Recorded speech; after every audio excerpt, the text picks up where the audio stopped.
Everyone, welcome back on our channel Divyashree physics. तो आज के लेक्चर में हम स्टार्ट करेंगे क्लास 11th का लेक्चर नंबर 3।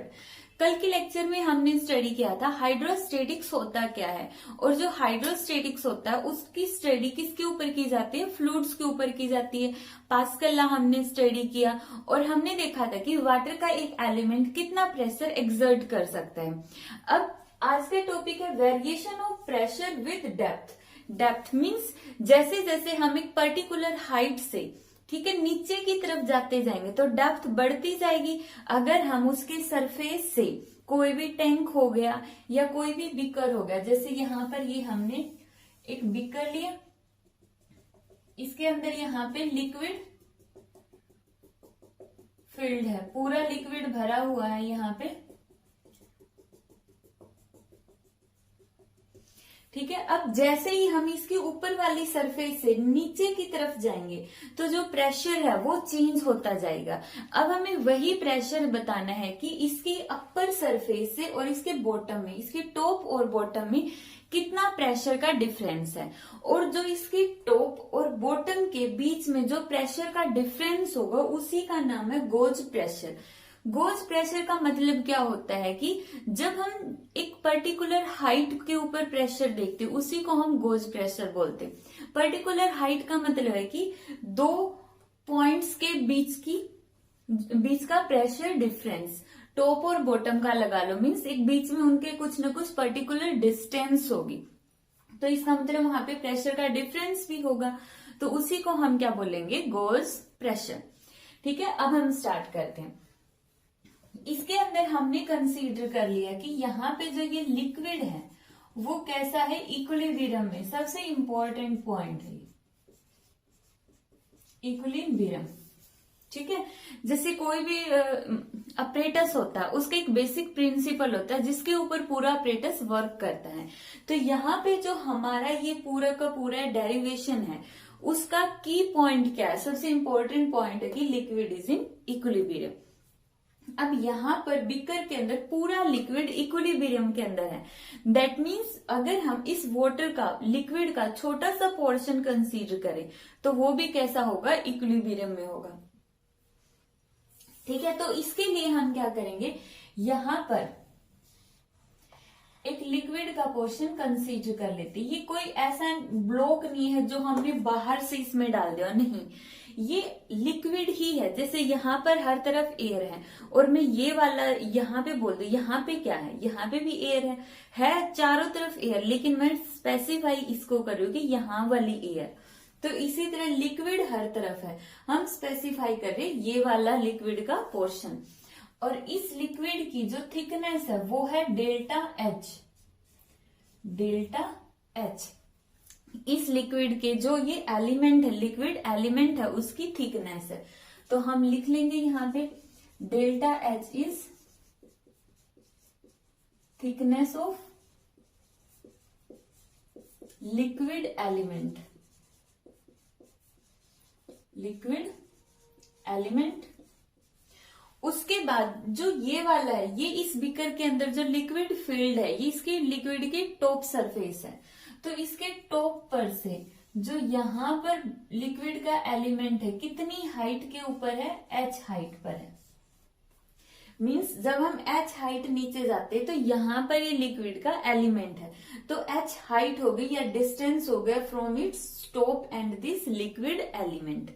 ठीक है, अब हमें ये देखना है कि इस लिक्विड के एलिमेंट पर कितने फोर्स एक्ट कर रहे हैं, कौन कौन से फोर्सेज हैं जो इस पर एक्ट कर रहे हैं। ठीक है, सबसे पहले हम ले लेंगे कि यहाँ पर ऊपर से एक फोर्स लग रहा है F1। F1 इसके ऊपर से एक फोर्स लग रहा है F1, force due to top liquid.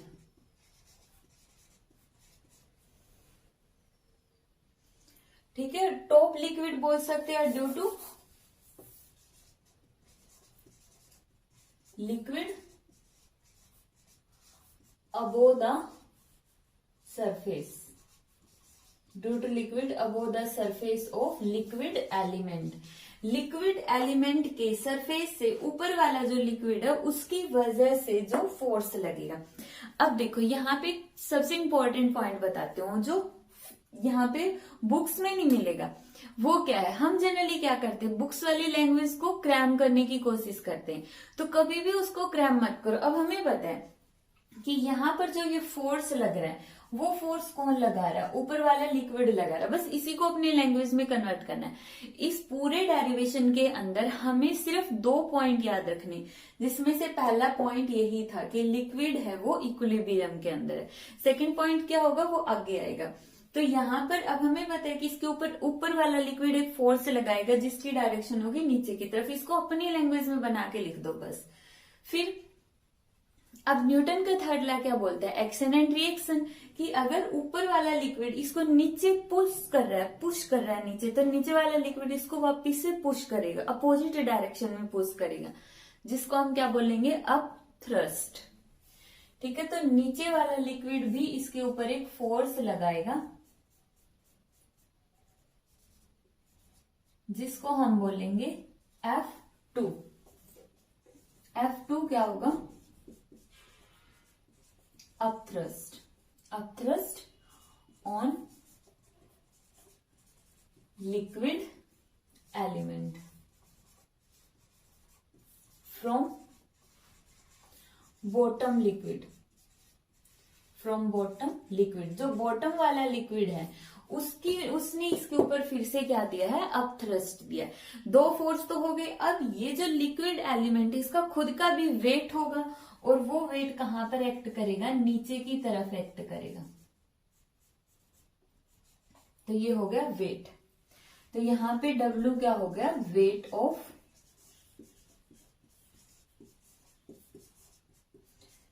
Liquid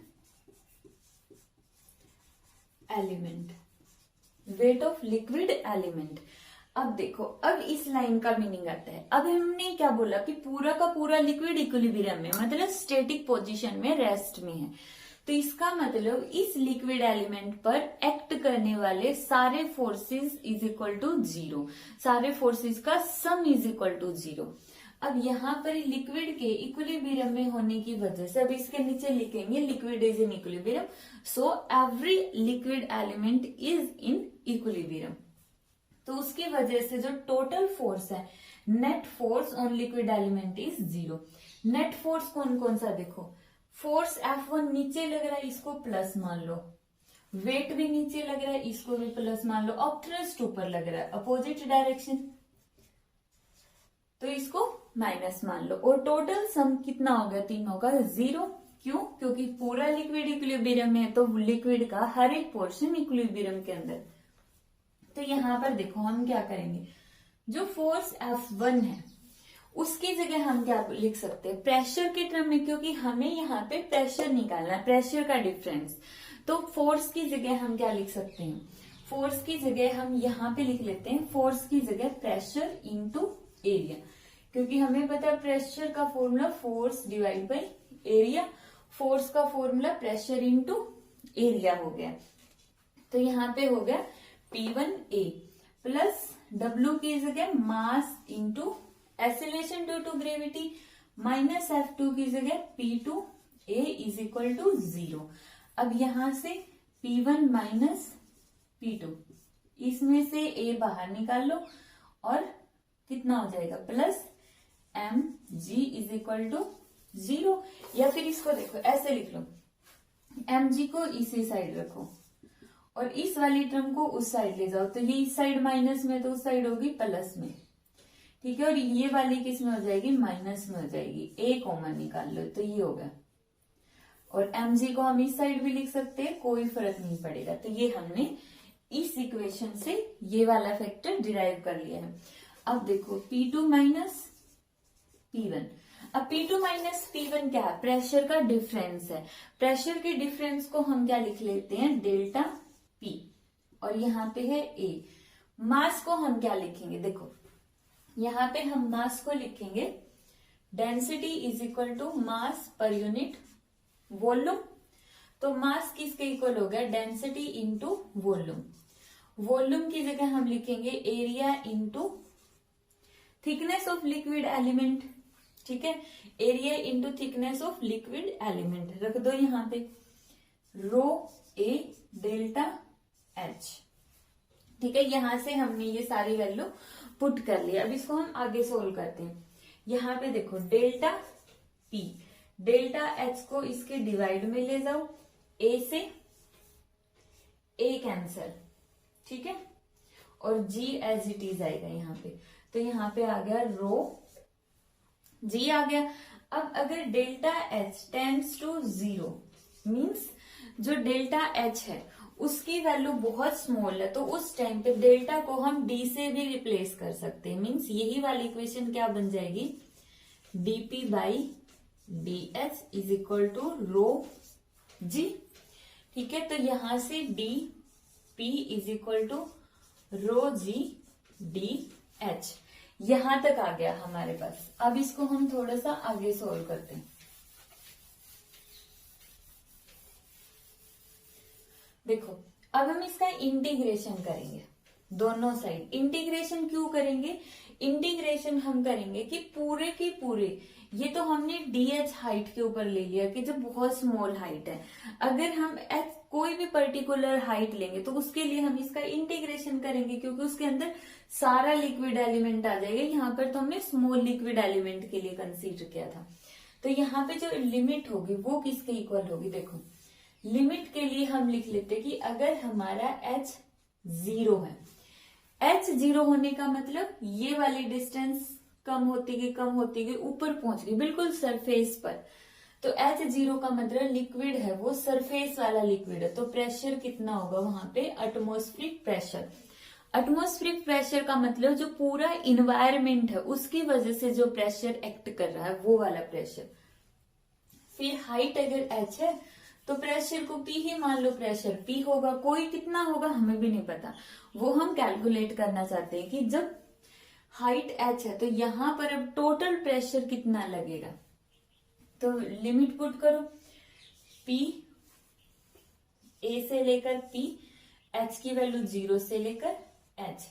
इसको जब हम सॉल्व करेंगे तो क्या आएगा, P minus P A is equal to rho G, common derivative से इंटीग्रेशन कैंसल, और h की वैल्यू कितनी हो जाएगी, h upper limit minus lower limit.